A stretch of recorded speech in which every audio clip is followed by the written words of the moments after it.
Британскиот министер за здравство Едвард Аргар предупреди денеска за тешкотиите при спроведување на тестови за COVID-19 во Велика Британија и повика на почитување на мерките со цел да се избегне ново затворање на државата. Велика Британија се соочува со тешкотии во спроведувањето на тестови за COVID-19 поради недостиг на лабораториски капацитети, истакна Аргар. Според него, Велика Британија може да избегне понатамошни локални ограничувања и ново национално заклучување со придржување кон правилата како што се состануваат во групи од 6 лица. Пораката е многу јасна. Ако се држиме до тоа правило 6, ако се држиме до упатствата за рацете, лицето и далечината, можеме да избегнеме понатамошни локални ограничувања, можеме да избегнеме понатамошни национални ограничувања, изјави Аргар.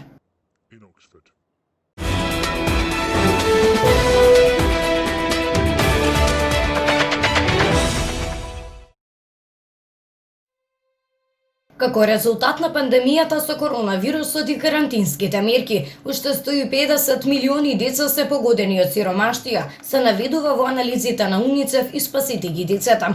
Од почетокот на пандемијата има 15% пораст на бројот на деца кои што живеат во сиромаштија во земјите со среден и низок приход, со што вкупниот број достигнува околу 1,2 милијарди, соопшти организацијата.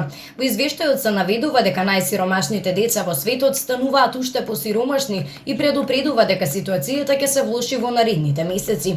Она што најмногу не загрижува е тоа што сме поблиску до почетокот на оваа криза отколку до нејзиниот крај. Агенциите ги повикаа владите брзо да ги прошират системите за социјална заштита, пристапот до здравствена заштита и можностите за учење на далечина.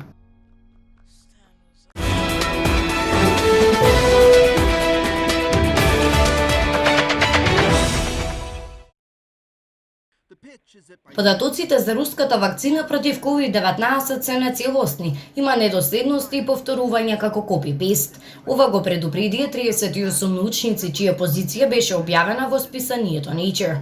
Изданието потсетува дека руските податоци беа објавени овој месец во медицинското списание The Lancet.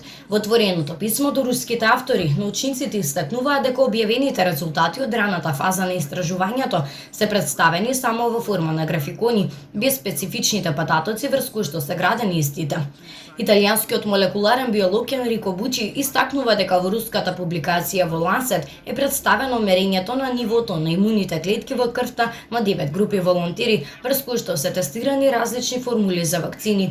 Во две од овие групи податоците се покажаа исти. Научниците велат дека тие не обвинуваат, но за да се направи соодветна проценка, потребна е подетелна презентација на оригиналните податоци. Во исто време се забележува дека објавувањето на таквата студија без детални податоци е многу невообичаено унесување во научната заедница.